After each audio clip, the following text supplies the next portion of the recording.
Assalamualaikum warahmatullahi wabarakatuh. Halo Sobat Healthies, apa kabar Anda semua? Semoga selalu dalam keadaan sehat ya. Ya Sobat Healthies, nyeri haid memang umum dialami oleh wanita. Namun ada kondisi-kondisi tertentu yang perlu diwaspadai agar kesehatan tetap terjaga. Lantas, sampai sejauh mana nyeri haid bisa dikatakan normal dan aman ya? Oleh karena itu, topik ini akan kita bahas lebih lanjut bersama dengan Dokter Dokter Lalita Eka Pervitasari, spesialis OB/GYN yang saat ini beliau berdinas di Rumah Sakit Rizani Python dan juga di RSUD Tongas Probolinggo. Halo dokter. Halo Mbak Amel. Gimana kabarnya dok? Alhamdulillah. Ketemu lagi Mbak Amel. Alhamdulillah dok. Ketemu lagi, panjang umur ya dok ya. Amin. Semoga selalu dalam keadaan sehat dokter. Amin. Amin, Amin. Iya, langsung saja ya dokter Lalita ya. Dok, ini kan kita ketahui bersama bahwasannya setiap bulannya ini wanita ini sering mengalami yang namanya haid atau datang bulan. Nah, pada umumnya wanita yang mengalami datang bulan ini seringkali menyebabkan atau merasakan haid nyeri. Nah, wajar nggak sih dok untuk datang bulan ini dan mengalami nyeri ini?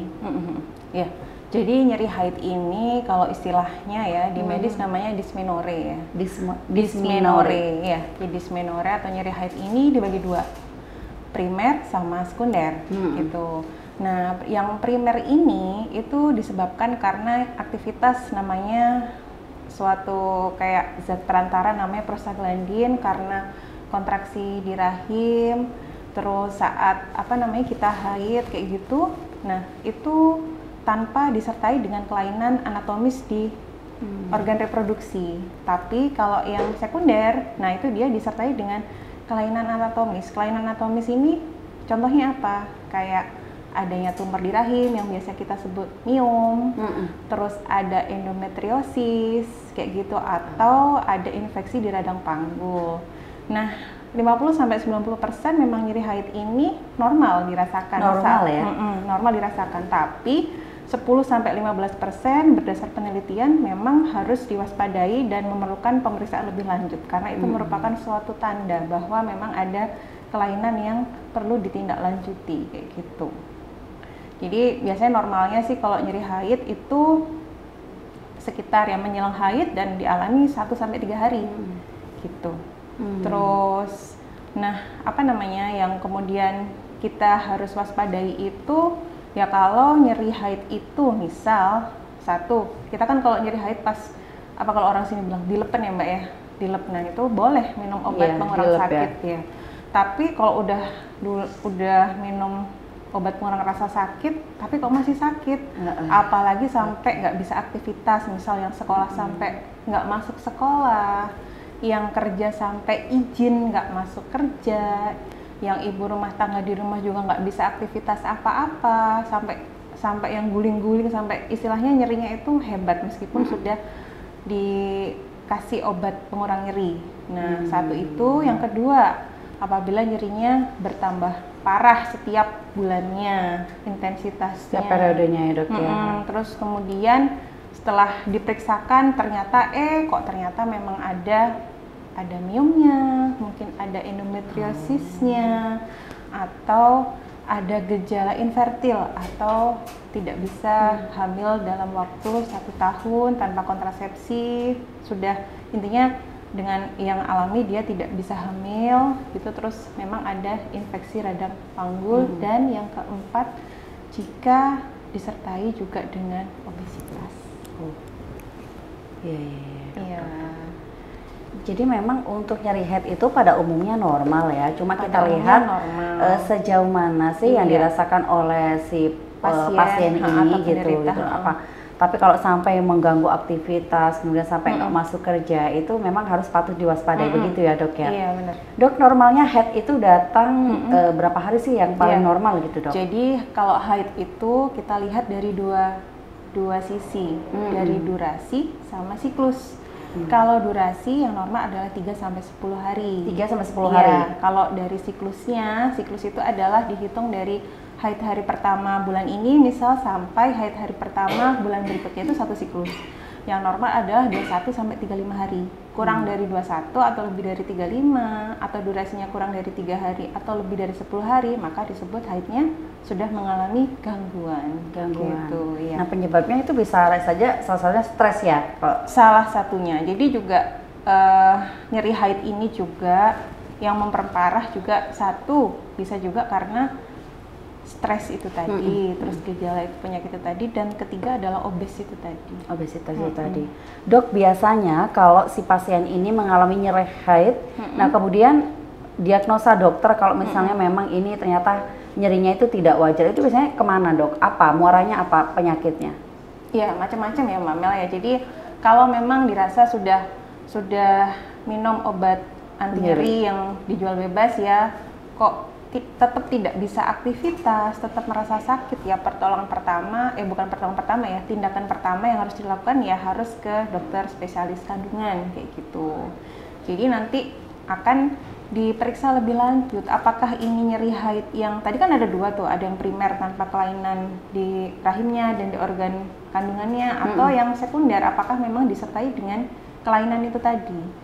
Jadi fungsinya dia periksa ke dokter kandungannya tadi, satu ya diperiksa apakah ada tumornya, karena kalau dia itu tumor atau miom atau disebut miom itu yang tumbuh di dalam dinding rahim itu, kalau dia kan kalau kita haid itu kan rahim berkontraksi ya, untuk mengeluarkan darah haid yang di dalam rahim untuk bisa keluar itu rahimnya berkontraksi. Nah karena miom itu salah satunya lokasinya ada di dalam otot rahim itu, maka dia ikut berkontraksi, jadinya nyerinya tambah hebat. Satu untuk melihat itu. Kedua, apakah ada gejala endometriosis? Endometriosis itu adalah tumbuhnya jaringan endometrium di luar rahim. Jadi normalnya itu kan jaringan endometrium itu tumbuhnya di dalam rahim. Ketika tiap bulannya kita mengeluarkan sel telur yang matang, terus kemudian dia tidak dibuahi atau kita tidak hamil, maka endometrium itu luruh jadi darah haid. Tapi endometrium itu bisa tumbuh di luar rahim, bisa di indung telur, bisa di dalam otot rahimnya, bahkan di luar organ kandungan kayak gitu. Nah, setiap periodenya di saat endometrium itu luruh, harusnya menjadi keluar jadi darah haid lewat organ kemaluan. Nah, yang di lain tempat yang selain di rahim tadi itu juga luruh. Cuman karena dia tidak di saluran yang sebenarnya, dia tidak bisa keluar, akhirnya ngantong. Kalau di indung telur jadi namanya kista coklat itu tadi. Kalau di otot rahim akhirnya dia menjadi yang namanya adenomiosis. Jadi kalau gampangannya kalau orang awam bilangnya sih tumor rahim tapi yang batasnya tidak jelas gitu. Tumor rahim tapi batasnya nggak jelas karena dia diffuse atau bercampur dengan ototnya. Kalau miom itu batasnya jelas. Jadi kalau emang operasi mau diambil miomnya aja batasnya kelihatan jelas kayak gitu. Tapi kalau yang adenomiosis atau endometriosis di dalam otot rahim itu dia batasnya nggak jelas gitu. Terus juga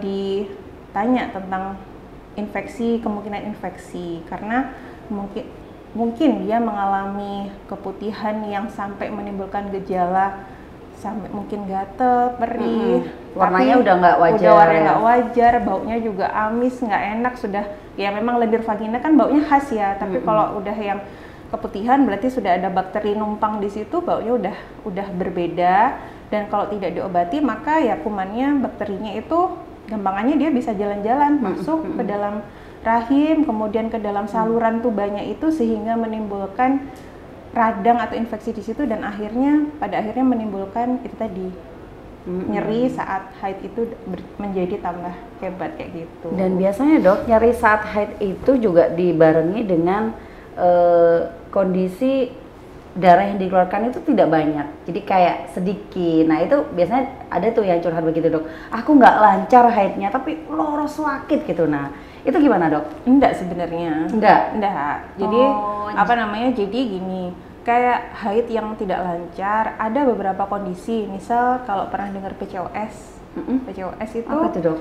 Polycystic ovary, atau gampangannya adalah sel telurnya itu kecil-kecil tapi nggak ada yang matang, sehingga tiap bulannya karena tidak ada yang matang sehingga tidak terjadi haid yang teratur tiap bulan kayak gitu. Nah kadang-kadang tapi dia tetap kayak ada nyeri periodik yang kita rasakan sebagai wanita karena haid itu tadi kayak gitu. Jadi atau gejala endometriosis. Jadi endometriosis sendiri kalau dia sudah sampai menyebar di luar organ kandungan, misal dia kalau ke belakang ke daerah usus atau kalau ke depan ke daerah kandung kencing, maka dia juga memberikan rasa nyeri karena perlengketan. Dia membuat lengket karena jaringan endometrium yang tumbuhnya tidak di tempat semestinya itu tadi.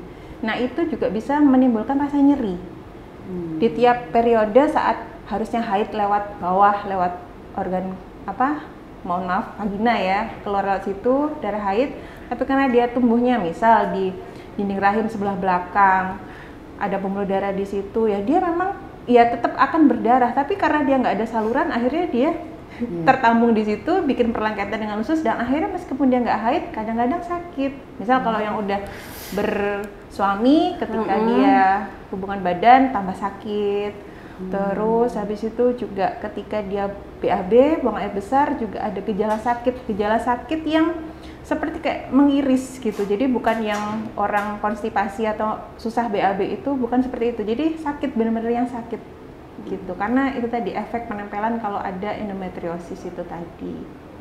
Gitu. Jadi kalau kadang-kadang orang berpikiran kalau yang pakai suntik KB 3 bulan kan efeknya kan tidak haid ya. Terus bilangnya, ini darah haidnya kemana kayak gitu. Ya, betul. Nanti darah haidnya nggak lancar gini-gini, nanti darah kotornya tertampung. Nah, itu kenapa dok? Ya, jadi suntik 3 bulan itu adalah intinya KB yang hormon ya, yang ini kebetulan yang 3 bulan, dia memang mencegah sel telur itu untuk berovulasi atau keluar dari indung telurnya. Nah, padahal kita tadi ingat waktu yang asal haid itu dari mana? Kalau ada sel telur tidak dibuahi, endometriumnya lurus jadi darah haid. Nah, ketika dia sudah suntik KB, sel telurnya itu tidak keluar dari indung telurnya. Jadi kira-kira apakah endometriumnya tumbuh di dalam rahim? Tidak kan? Makanya kenapa nggak haid? Jadi bukan karena darahnya tertampung entah di mana nggak bisa keluar. Itu. Iya begitu. Iya. Kadang orang-orang itu juga bertanya-tanya 3 bulan terus aku nggak haid. Terus habis itu aku merasa bahwasannya aku tuh agak gemuka. Jadi itu sering ya dok dialami oleh jadi mungkin karena pemahaman yang masih belum mengerti kayak gitu sepenuhnya. Gitu ya dok.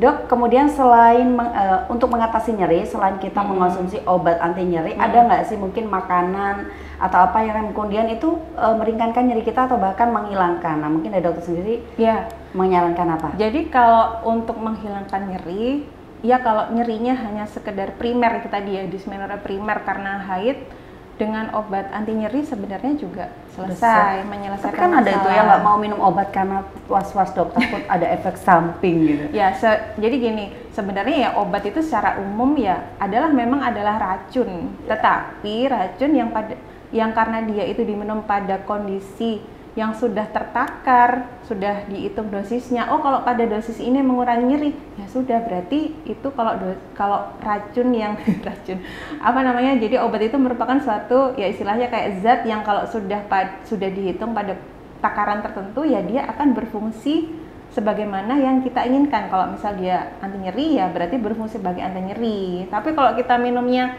tidak sesuai takaran, misal harusnya minumnya cuma 1, dia minum 10 ya itu tujuannya bukan ngilangin nyeri ya, tapi mungkin pindah alam kayak gitu ya. Jadi, nah itu kalau yang nyeri yang primer seperti itu. Tapi kalau sudah disertai dengan gejala yang lain, misal ada miomnya atau mungkin ada endometriosisnya, itu ya berarti bakal awet ya nyerinya dok. Iya, berarti itu memerlukan tindakan yang lebih jauh lagi kayak gitu. Jadi harus memeriksakan diri ke dokter Jadi gitu. ya intinya memastikan sih nyerinya itu apakah memang sekedar nyeri saja atau memang disertai dengan kelainan yang lain. Karena kalau kita berbicara nyeri di sini sebenarnya kan subjektif ya. Mungkin kayak misal kita kena kalau kita diambil darahnya yang di ujung jari, kalau kita cek HB mau donor itu, mungkin kalau saya nggak sakit, tapi Mbak Ama mungkin bisa jadi kayak kaget terus sampai atau belum nangis dipasang aja udah karena ambang nyeri tiap orang yang memang berbeda. Dok, saya juga penasaran nih dok ya, kalau di lapangan nih dok, untuk nyeri head ini biasanya dialami oleh perempuan yang sebelum atau setelah menikah dok, biasanya dok? nyeri haid. Iya. Nyeri haid ya berarti yang dia sudah mulai haid kan, entah Iya. itu dia sudah Belum menikah ataupun belum, ya pokoknya kalau dia sudah haid, ketika rahim itu sudah mulai berkontraksi karena dia ingin mau mengeluarkan darah haidnya, ya bisa saja dirasakan oleh siapa saja, kayak gitu. Tuh, cuman terus, nah ini kaitannya dengan ya sekarang gaya hidup sekarang ya, apalagi dengan jajanan-jajanan sekarang. Iya. Kenapa sih kok tadi saya beberapa kali ngomong tentang obesitas ya. Jadi sebenarnya nyeri ini kan kenapa kok nyeri, karena kita itu disebabkan oleh namanya zat tadi itu prostaglandin itu yang dihasilkan oleh endometrium di rahim ketika dia tumbuh, dan akhirnya waktu dia haid dia memicu kontraksi rahim. Nah, zat prostaglandin ini pada wanita yang obes atau kalau kita ngitung body mass index gitu di atas 30, zat prostaglandin itu tambah banyak. Maksudnya disimpan oleh si wanita obes ini jadi awet. Karena apa? Karena pembuatnya prostaglandin itu dari asam lemak. Nah, ketika dia obes, asam lemaknya tambah banyak, zat pembuatnya tambah banyak, prostaglandinnya tambah banyak, sehingga nyerinya itu bisa tambah hebat. Oh itu ya, yang Gitu. menyebabkan mungkin yang sakitnya itu tambah kerasa ya. Iya betul. Jadi agak nyeri juga ini dengar. Ya balik lagi memang pola hidup sehat kita itu ya balik lagi dari memang harus. Iya, bisa kemana aja. Kalau mungkin Mbak Amel sempat podcast dengan mungkin dokter penyakit dalam atau dokter jantung, pasti balik-baliknya juga pola hidup sehat sama di semua lini, di semua aspek. Pola hidup sehat itu sangat berpengaruh gitu. Dan ini kalau kita membicarakan tentang nyeri haid, dia juga sangat berpengaruh juga ke situ. Dok, tapi nyeri haid itu ada hubungannya dengan kesuburan wanita nggak sih dok? Misal nanti sampai berhubungan sampai bahwasanya katakanlah wanitanya ternyata nggak subur, oh pantesan aku sama ini nyeri haid, ternyata aku nggak subur dan sampai belum dikaruniai keturunan. Bisa banget, bisa ya? banget. Karena nyerinya kalau dia nyeri haidnya karena yang sekunder tadi, mungkin ditemukan endometriosis bisa di mana aja, bisa di rahimnya, bisa di indung telurnya, kayak gitu. Nah itu salah satu gejalanya adalah infertil atau tidak bisa hamil. Misal kalau yang normal nih ya, kalau orang nikah, tinggal serumah, berhubungan suami istri dengan frekuensi 3 hari sekali tanpa alat kontrasepsi dalam setahun itu alaminya ya hamil, kayak gitu. Tapi si penderita ini tadi, endometriosis tadi ini, kemungkinan dia bisa mengalami infertil atau tidak bisa punya anak itu tadi, atau tidak subur, kayak gitu. Karena endometriosis itu bisa menyebabkan ketidaksuburan gitu. Jadi ya itu tadi harus diperiksakan, dipastikan penyebab nyeri haidnya itu apa, kayak gitu. Oke. Sudah banyak tadi yang dijelaskan sama dokter Lalita ya, itu. Jadi ada beberapa macam nyeri haid yang harus diwaspadai itu seperti apa tadi sudah disampaikan, mulai dari nyeri haid yang sakitnya itu melebihi dari 3 hari ya dok ya, bisa saja gitu ya waktunya ya, waktu untuk nyeri haidnya, atau memang nyeri haid ini hanya muncul biasanya kan gini, pengalaman saya pribadi dok ya, kalau haid hari pertama sampai hari 3 itu darah itu masih tidak terlalu banyak. Masih tidak terlalu banyak, dan itu biasanya memang nyeri. Tapi nggak terlalu nyeri banget gitu. Nah, biasanya hari-hari ketiga sampai ke bahkan 7 hari itu baru itu lagi deras-derasnya. Itu biasanya nyerinya itu muncul di fase-fase seperti apa, Dok? Ya, jadi kalau yang normal kadang-kadang kita menjelang haid pun kan sudah rasanya nggak enak semua ya Mbak Mel ya. Iya, perut kayak kelihatan begal gitu ya. bloating lah, yang mana payudara kelihatan sakit ya, Dok ya. Lingkar perut juga bertambah besar biasanya, kayak gitu. Iya benar dok. Iya, karena memang hormon estrogen waktu itu sedang tinggi. Jadi kalau kita lagi mengukur berat badan atau lingkar perut saat itu kita sedang gemuk-gemuknya memang. Jadi nyeri haid itu normalnya kapan ya? Jadi biasanya menjelang haid itu pertama kita akan nggak nyaman kayak gitu. Terus namanya juga nyeri haid, berarti normalnya ya dirasakan saat haid. Selama haid itu? Ya enggak, jadi maksudnya yang normal nih kita kembalikan dulu ke pengertiannya. Nyeri haid berarti disebabkan oleh haid gitu kan, karena itu tadi kontraksi rahim karena kita berusaha mengeluarkan darah haid itu tadi dari rahim untuk dikeluarkan kayak gitu kan. Nah, biasanya sih normalnya saya sekitar 1-3 hari. Intensitas nyeri sih memang berbeda-beda. Mungkin di saya nggak perlu minum obat, di Mbak Amel perlu minum obat, itu juga subjektif sekali. Tetapi jika setelah haid atau tidak haid pun juga sakit, itu tadi yang misal dengan berhubungan suami istri pun sakit, waktu BAB jadi sakit, waspada. Apakah itu tadi yang saya bilang tadi, yang endometriosis itu tadi, karena nyerinya karena dia perlengketan itu tadi bisa menyebabkan nyeri yang menetap, bertambah beratnya saat haid, karena saat itu hormon secara periode kita haid, prostaglandinnya keluar semua sebagai pembawa pesan nyeri itu tadi.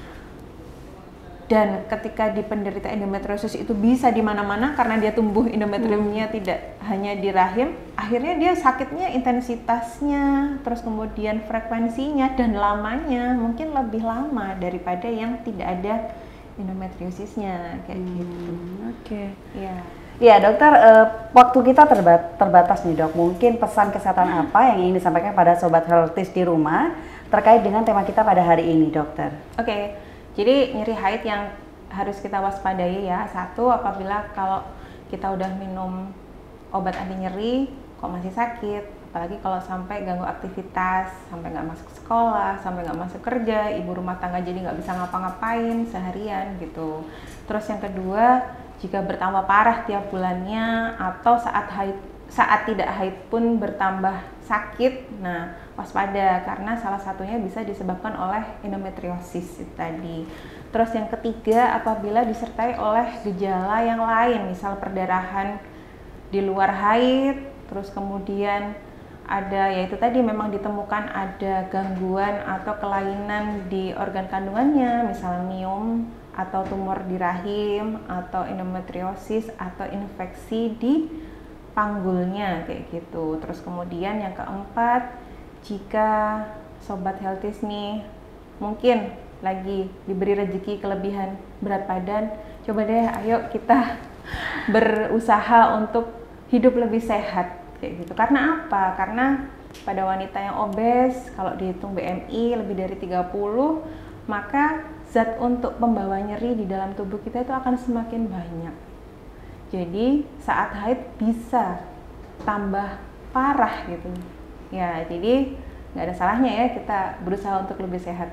Oke, baik, lengkap, jelas ya Sobat Healthies. Nah, Sobat Healthies, karena waktu kita juga terbatas, jadi mungkin next kita akan ngobrol lagi bersama dengan Dr. Lalita, tentunya dengan tema-tema yang lainnya ya dok ya. Oke. Mungkin ini dok, apa tadi yang disebutkan dokter endometriosis ya itu. Nah, karena itu kayaknya berkaitan erat dok ya, sama khususnya untuk organ kewanitaan juga. Nah, oke. Dokter Lalita, terima kasih atas waktunya. Sama-sama. Saya selalu buat dokter ya, dan sukses selalu untuk Rizani Python, Rumah Sakit Rizani Python. Ya, baik Sobat Healthies, itu tadi topik kita pada hari ini sudah dikupas lebih lanjut oleh Dokter Lalita. Nah, kira-kira topik apa lagi yang akan kita bahas di podcast Ngobras? Jangan lupa tetap saksikan di podcast Ngobras tentunya dengan topik-topik yang lainnya. Akhir kata, saya Amelia Subandi mewakili kerabat yang bertugas mengucapkan terima kasih. Wassalamualaikum dan sampai jumpa. Waalaikumsalam.